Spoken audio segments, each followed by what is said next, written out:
Bonjour, Georges Spido. Eh bien, pour nos auditeurs, nous allons dévoiler une technique médicale un petit peu particulière. Bonjour. Bonjour, bonjour. Alors, Voilà. au départ médecin, vous pratiquez déjà l'acupuncture. Hein, vous avez fait des recherches en acupuncture. Mais là, aujourd'hui, on vous interroge pour la chromothérapie ou chromatothérapie. Je sais pas ce qu'on doit dire Voilà. d'ailleurs. Oui, c'est toute la difficulté, effectivement, des termes pour parler de cette discipline peuvent faire un peu sourire parce que ça fait référence aux couleurs. En réalité, on utilise des photons dans le spectre visible. Donc ça peut être de la photothérapie, de la luminothérapie, de la chromothérapie, de la chromatothérapie. En fin de compte, c'est utilisation d'un rayonnement électromagnétique dans le spectre coloré, donc visible par l'œil. Mais on pourrait tout aussi bien utiliser un rayonnement électromagnétique, un peu comme les harmoniques en musique, qui correspondraient aux couleurs visibles, mais dans le domaine non visible. D'ailleurs, il y a eu des recherches qui ont été faites il y a déjà une cinquantaine d'années sur la capacité qu'a l'être humain de percevoir les couleurs non visibles au niveau de la sensibilité dermo-optique. Voilà. Alors parce que c'est ça en fait, vous en faites voir j'allais dire de toutes les couleurs à vos patients. Non, c'est pas aussi simple. C'est-à-dire que le rayonnement coloré va provoquer en eux des réactions au niveau central ou au niveau local.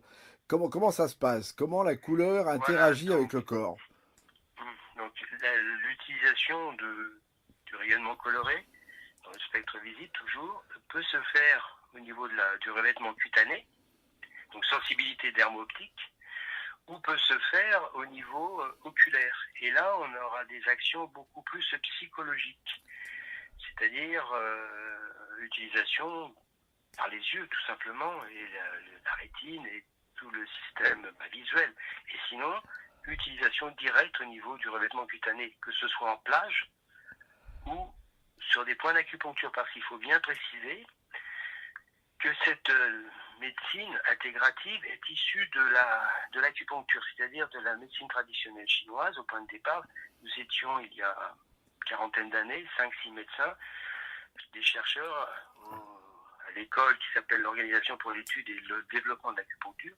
Et c'est après des années et des années de réflexion, nous nous sommes dit que plutôt que d'utiliser une aiguille d'acupuncture qui agissait localement en modifiant disons l'activité électroionique là où était plantée l'aiguille, nous devrions pouvoir utiliser un rayonnement électromagnétique pour obtenir le même résultat.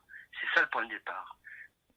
C'est comme si on Voilà. faisait comme on faisait un peu avec les moxa, avec la combustion et la Voilà, en fin chaleur. de compte, quelque part, un moxa, mis à part qu'il émet de la chaleur, mais en fin de compte, le moxa émet lui-même des photons dans un spectre bien précis.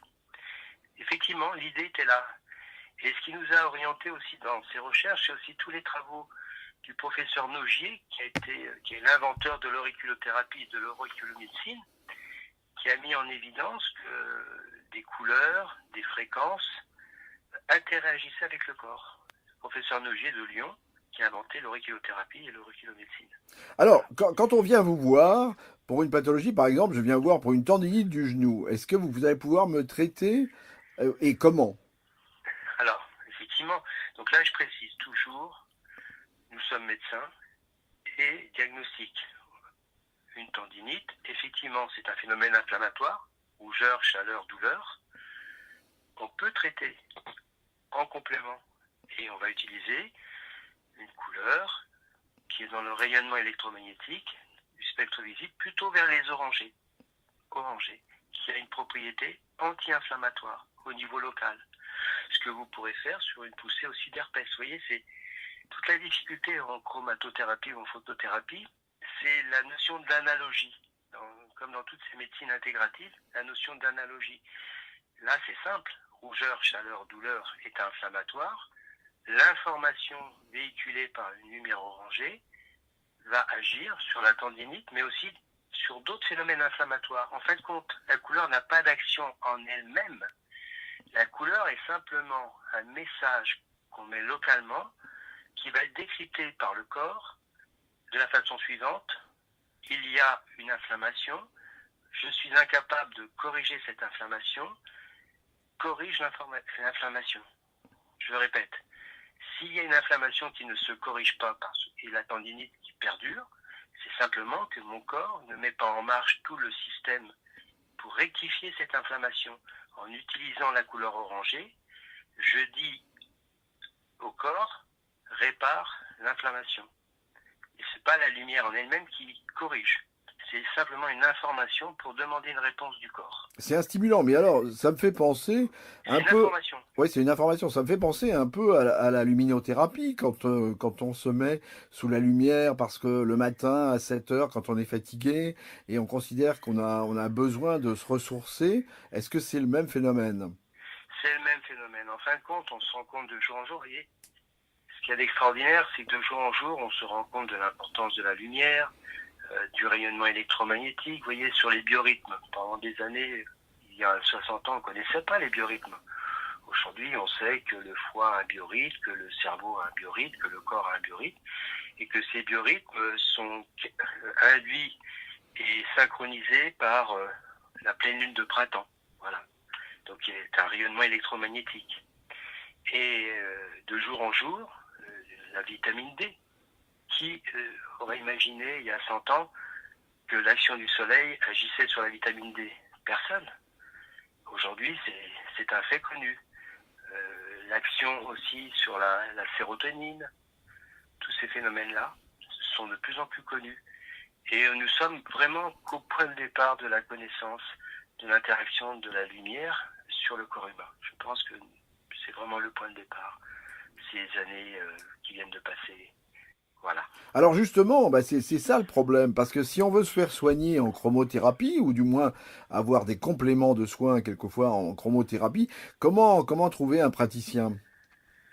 Alors en France, la difficulté en France de la chromatothérapie ou de la photothérapie, je dis en France parce qu'il y a des enseignements qui se font en Israël, il y a des enseignements qui se font en Italie et en Suisse. En France, il faut absolument être médecin. C'est une médecine intégrative qui demande un diagnostic avec toute la difficulté du diagnostic et ensuite le traitement. Par contre, dans des pays comme l'Italie, comme Israël ou comme la Suisse, où l'enseignement de la chromato et de la photothérapie se fait,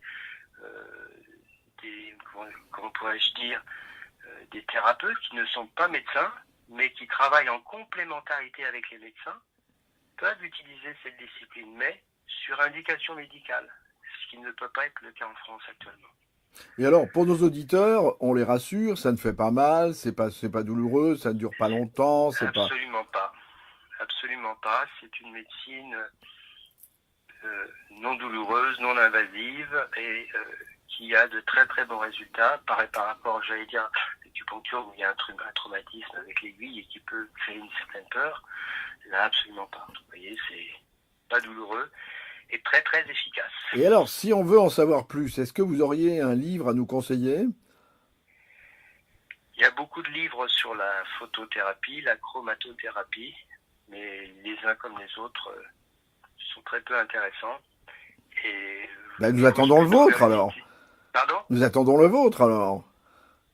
Voilà, je pense qu'il faut quelque chose de sérieux parce qu'actuellement, comme vous pouvez le voir sur les étalages des libraires, que ce soit par internet ou partout, la couleur est à la mode et on trouve un peu de tout et de n'importe quoi. Voilà, et c'est très empreint d'ésotérisme, de mysticisme, de symbolisme, j'allais dire presque de chamaïsme, mais pas d'une façon péjorative.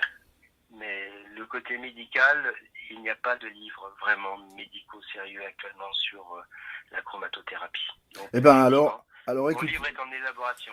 Ah ben voilà, ben on vous réinterrogera ou on vous réinvitera à l'antenne. Merci beaucoup, docteur Spido, et nous vous souhaitons une bonne fin de journée. Merci à vous. Merci.